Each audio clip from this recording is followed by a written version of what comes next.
అదే RTV app వార్తల్ని క్షణాల్లో చదివే అవకాశం ఉంటుంది. ఒక న్యూస్ పేపర్, ఒక టెలివిజన్ ఛానల్ మీ చేతుల్లో ఎప్పుడూ ఉంటాయి. పచ్చటి జెండాల చేత, పసుపు తోరణాల చేత, బాజా భజంత్రీల చేత, బాణ సంచాల చేత, లింగినంటే నినాదాల చేత, యువత విన్యాసాల చేత, మహిళల మంగళ హారతుల చేత, వృత్తుల దీవెనలతోట, పిల్లల కేరింతలతోటి సాగుతున్న ఈ సభను చూస్తుంటే చాలా ఆనందంగా ఉంది.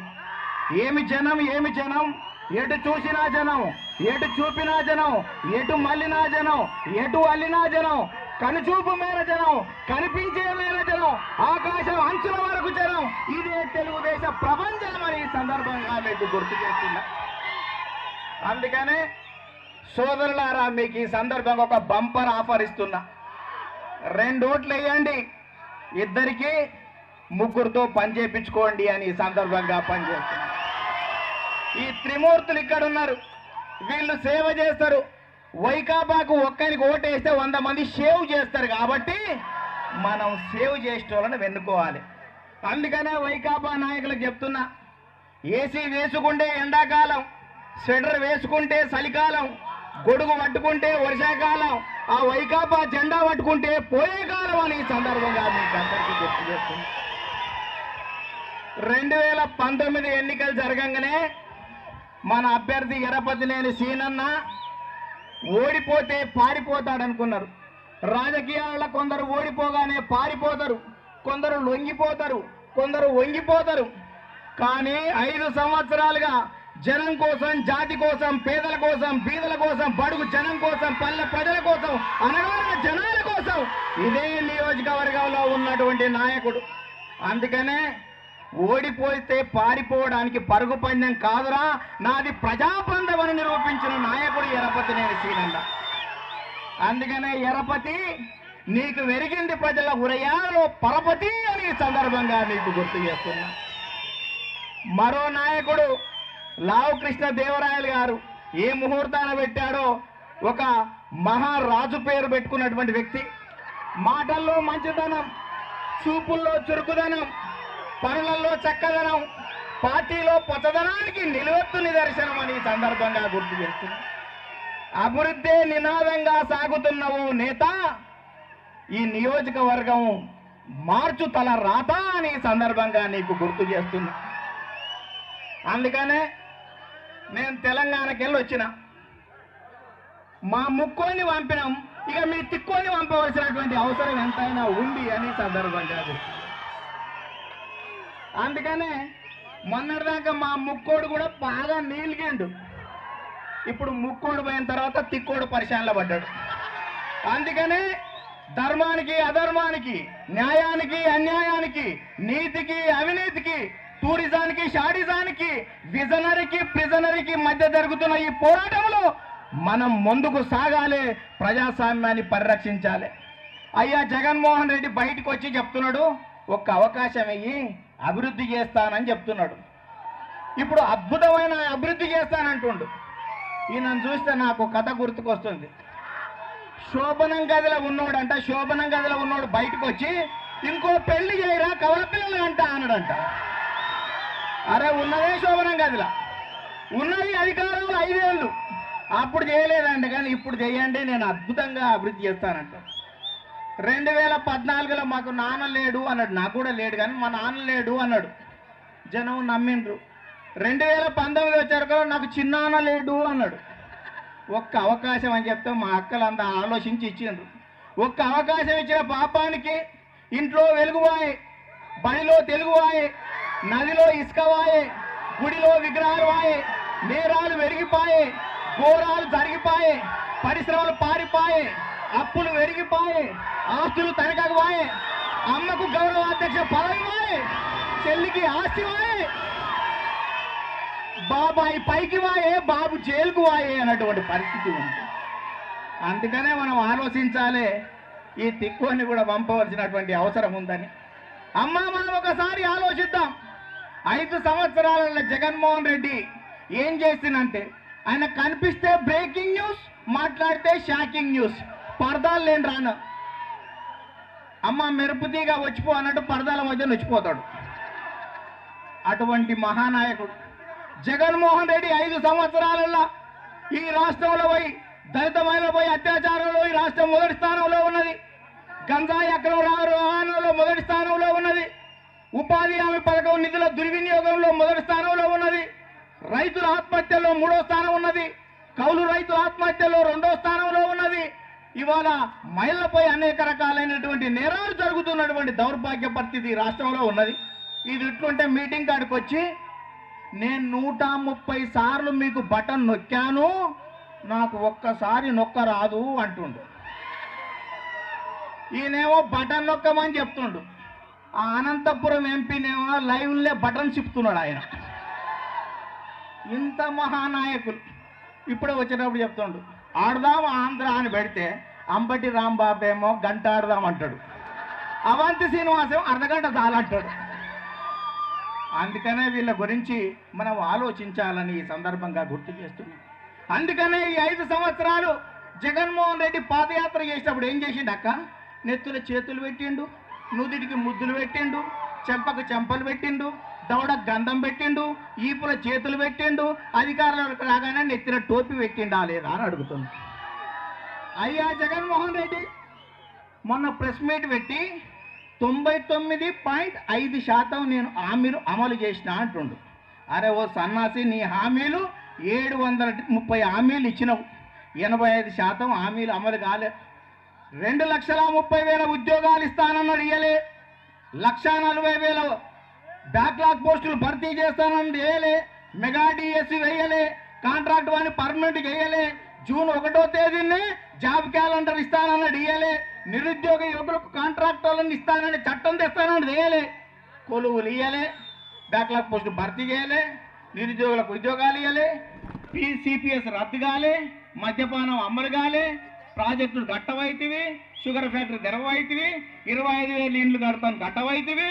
ఇవాళ ఇటువంటి మాటలు చెప్పినటువంటి జగన్మోహన్ రెడ్డి నాకు అత్యధిక ఎంపీలు ఇవ్వండి, ప్రత్యేక హోదా తెస్తా, ప్రత్యేక చట్టం తెస్తా, వెనుకబడిన జిల్లాలకు నిధులు తెస్తా, రైల్వే జోన్లు తెస్తా, గుజరాత్ పట్టణానికి పోర్టు తెస్తా, కడపకు ఉక్కు ఫ్యాక్టరీ తెస్తానని చెప్పినటువంటి వ్యక్తి జగన్మోహన్ రెడ్డి అని ఈ సందర్భంగా గుర్తు చేస్తూ, ఈ జగన్మోహన్ రెడ్డి వీటితో పాటు నేను ఏవి కూడా ఛార్జీలు పెంచనని చెప్పిండు.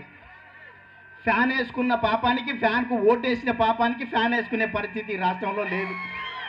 9 సార్లు కరెంటు ఛార్జీలు పెంచిండు, 3 సార్లు ఆర్టీసీ ఛార్జీలు పెంచిండు, కరెంటు ఛార్జీలు పెంచిండు, ఆర్టీ ఛార్జీలు పెంచిండు, లిక్కర్ ధరలు పెంచిండు, గ్యాస్ ధరలు పెంచిండు, రిజిస్ట్రేషన్ వాల్యూ పెంచిండు, పెట్రోల్ డీజిల్ మీద పన్ను వేసిండు, చెత్త మీద పన్ను వేసిండు, మన మొక్క మీద మన్నేసిండు.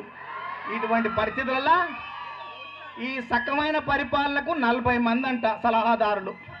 సజ్జలు, జొన్నలు, రాగులు అన్నీ చాలా ఉన్నటువంటి పరిస్థితి. అందుకనే ఇటువంటి పరిస్థితులలో ప్రజలు ఉద్యమాలు చేస్తారేమని జీవో నెంబర్ 1 తెచ్చిండు. ఎవడు కూడా రోడ్డు మీదకి రావద్దని.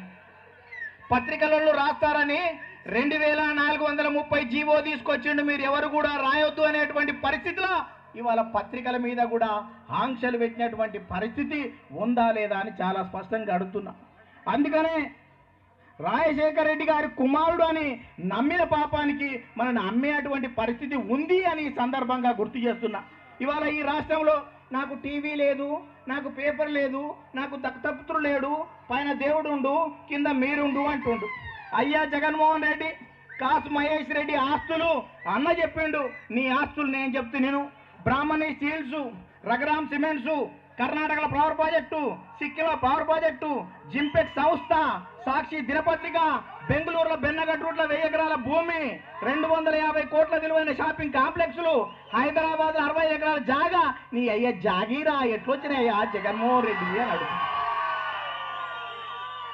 వాళ్ళ చెల్లె అడుగుతోంది మొన్న, వాళ్ళ చెల్లె షర్మిల, నేను ఆస్తి అయితే నా గొంతు పట్టుకుండు అనేటువంటి పరిస్థితి.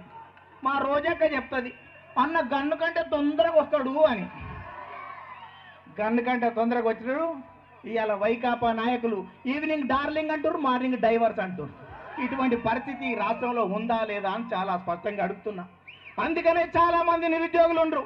ఈ రాష్ట్రంలో యువతకు ఉపాధి లేదు, యువతకు ఉద్యోగం లేదు, యువతకు పెళ్లిళ్ళు లేవు, యువతకు పెట్టుబడి లేదు, యువతకు లేదు. డ్రమ్స్కో అలవాటు గల్ఫ్తో తిరిగి చేసి గల్ఫ్కోవాల్సి పోయేటువంటి పరిస్థితి. ఈ రాష్ట్రంలో 21,575 మంది నిరుద్యోగులు ఆత్మహత్య చేసుకుంటారు. ఇది నేను చెప్పిన లెక్క కాదు, కేంద్ర కార్మిక శాఖ మంత్రి పార్లమెంటులో చెప్పినటువంటి లెక్క. 2019లో 4% ఉన్నటువంటి నిరుద్యోగ శాతం ఇవాళ 6.6% పెరిగింది. చంద్రబాబు నాయుడు గారు ముఖ్యమంత్రిగా ఉన్నప్పుడు 2 డిఎస్సీ వేసి 18,000 ఉద్యోగాలు ఇస్తే ఒక్క డిఎస్సీ కూడా వేయలే. ఇప్పుడు దగా డిఎస్సీ మొదలు పెట్టేటువంటి పరిస్థితి ఉంది. చంద్రబాబు నాయుడు గారు గతంలో ముఖ్యమంత్రిగా ఉన్నప్పుడు ఈ రాష్ట్రంలో 4,30,000 మందికి 2,000 రూపాయల నిరుద్యోగ భృతి ఇస్తే దాన్ని తీసేసినటువంటి చరిత్ర ఇవాళ జగన్మోహన్ రెడ్డి దాని సందర్భంగా మనం చేస్తున్నా. 2,40,000 మందికి స్కిల్ డెవలప్మెంట్లో ట్రైనింగ్ ఇచ్చి 64,000 మందికి ఉద్యోగాలు ఇస్తే అవినీతి జరిగిందని చంద్రబాబును జైలు వేసేటువంటి పరిస్థితుల ఇవాళ చంద్రబాబు నాయుడు గారు గతంలో ముఖ్యమంత్రిగా ఉన్నప్పుడు 39,450 కంపెనీలు వచ్చాయి, 5,13,351 ఉద్యోగాలు వచ్చాయని అసెంబ్లీలోనే మేకపాటి గౌతమ్ రెడ్డి స్పష్టంగా చెప్పాడు. ఇలా ఆర్టీఐ యాక్ట్లా జగన్మోహన్ రెడ్డి పాలనలో వచ్చిన కంపెనీలు ఎన్ని అని తీస్తే 18 కంపెనీలు వచ్చినాయి, 9,158 ఉద్యోగాలు వచ్చినాయని వాళ్ళే చెప్పేటువంటి పరిస్థితి ఉంది. అందుకనే ఇవాళ పారిశ్రామికవేత్తల మీద దాడులు చేస్తున్నారు. డాక్టర్ల మీద దాడి, యాక్టర్ల మీద దాడి, మహిళల మీద దాడి, మైనార్టీల మీద దాడి, ఉద్యోగుల మీద దాడి, నిరుద్యోగుల మీద దాడి, పత్రికల మీద దాడి, ప్రతిపక్షాల మీద ఎదురు దాడి చేస్తున్నటువంటి పరిస్థితి ఉంది. మహిళలకు రక్షణ లేదు, గుడిలో రక్షణ లేదు, బడిలో రక్షణ లేదు, కాలేజీలో రక్షణ లేదు, పార్కుల్లో రక్షణ లేదు, రైల్వే స్టేషన్ల రక్షణ లేదు, బస్ స్టేషన్ల రక్షణ లేదు, సినిమా హాల్స్ రక్షణ లేదు, షాపింగ్ మాల్స్ రక్షణ లేదు. వీధికి వెళ్ళిన వాడు ఇల్లు చేరనా లేక వలకాడు చేరనా అనేటువంటి దౌర్భాగ్య పరిస్థితి ఈ రాష్ట్రంలో నెలకొన్నది. అందుకనే గాంధీ పుట్టిన ఈ దేశంలో గజగజానికో గాంధారి కొడుకు పుడుతుండు, అడిగడుకో అన్యాయం జరుగుతుంది. మిట్ట మధ్యాహ్నం పట్టపగలు 12 గంటలకు నట్ట నడులోడిపోయి జంటగా వెళ్లే నాయకుడే ఒంటిగారైనా ఇంటికి రాని ఈ నియోజకవర్గంలో ప్రజాస్వామ్యం ఎక్కడుంది అని జగన్మోహన్ రెడ్డిని అడుగుతున్నానని సందర్భంగా గుర్తు చేస్తున్నా. అందుకనే మనం అందరం కూడా ఆలోచించాలి, తెలుగుదేశం పార్టీని మళ్ళీ అధికారంలోకి తీసుకురావాలి. అందుకనే తిరుపతిలో వెంకన్న, శ్రీశైలంలో మల్లన్న, సింహాద్రిలో అప్పన్న, వచ్చేసారి ఆంధ్రాలో చంద్రన్న అనే నినాదంతో మనం సాగవలసినటువంటి అవసరం ఉంది. అందుకనే చంద్రబాబు నాయుడు గారు రాష్ట్రం విడిపోయినప్పుడు 16,000 కోట్ల లోటు బడ్జెట్, రాజధాని లేని రాష్ట్రానికి ముఖ్యమంత్రిగా వచ్చి బస్సులోనే బస చేస్తూ రాజధాని నిర్మాణాన్ని, రాష్ట్ర అభివృద్ధిని, ప్రాజెక్టుల నిర్మాణాన్ని కొనసాగిస్తూ పారిశ్రామికవేత్తలను రప్పిస్తూ సంక్షేమ పథకాలను మెప్పించి ఇస్తే మనం ఓడగొట్టినటువంటి దౌర్భాగ్య పరిస్థితి ఉందా లేదా ఆత్మవిమర్శ చేసుకోవాలి. చంద్రబాబు నాయుడు గారు 11,80,000 మందికి ఇండ్లు నిర్మాణం చేసిండు. ఇవాళ 4,30,000 మంది నిరుద్యోగులకు నిరుద్యోగ భృతి ఇచ్చిండు. 54 లక్షల మందికి 2,000 రూపాయల పెన్షన్లు ఇచ్చిండు. 86,04,304 డాక్రా మహిళలకు 20,000 కోట్ల రూపాయలు ఇచ్చిండు. దాదాపు 2,10,000 మందికి చంద్రన్న బీమా ద్వారా ఆర్థిక సహాయం చేసిండు. 1,87,000 మందికి మహిళలకు ఇవాళ సైకిల్ ఇచ్చిండు. 1,45,000 మందికి పౌష్టికాహారం ఇచ్చిండు. ఈ రాష్ట్రంలో 24,000 కిలోమీటర్ల సీసీ రోడ్లు వేసిండు. 21,21,000 ఎల్ఈడి బల్బులు పెట్టిండు. ఇవాళ అద్భుతంగా రోడ్లు, రవాణా, త్రాగునీరు, సాగునీరు, ట్రాన్స్ఫార్మర్లు, సబ్ స్టేషన్లు, పాఠశాలలు, ప్రహరీ గోడలు, షాదిఖానాలు, దవాఖానాలు ఏర్పాటు చేస్తే మనం పాలిచ్చే బర్రె నమ్మి తన్నే దున్నపోతును కొనుక్కున్నామా లేదా అని అడుగుతున్నాం. అందుకనే ఈసారి కూడా గాడిదలకు గడ్డేసి ఆవులకు పాలు వెండొద్దు అని ఈ అద్భుతమైనటువంటి నాయకులని గెలిపించి దేవుని దయ వల్ల కేంద్రంలో, రాష్ట్రంలో 2 మంత్రులైతే మరింత బాగుంటుందని ఈ సందర్భంగా గుర్తు చేస్తూ, ఎన్నో మీటింగ్లకి నియోజకవర్గాలకు వస్తా కాబట్టి ఇప్పటికి కాలాతీతం అవుతుంది కాబట్టి పూజ్యులు, గౌరవనీయులు, విజ్ఞులు, విజ్ఞానవేత్తలు, దేశభక్తులు, పురప్రముఖులు, గ్రామ పెద్దలు, యువకులు, మర్యాదస్తులు, శాంతిమూర్తులు మీరు ఒక్కసారి అఖండ మెజార్టీతోటి గెలిపించి ఈ వైకాపా పార్టీని ఈ గడ్డ నుంచి పారదోలవలసినటువంటి అవసరం ఉంది అని విజ్ఞప్తి చేస్తూ ముగిస్తున్నాను. ధన్యవాదాలు. మరిన్ని వీడియోస్ కోసం ఛానల్ ని సబ్స్క్రైబ్ చేయండి, లేటెస్ట్ అప్డేట్స్ కోసం వాట్సాప్ ఛానల్ ని ఫాలో చేయండి అండ్ లింక్ డిస్క్రిప్షన్ లో ఉంది.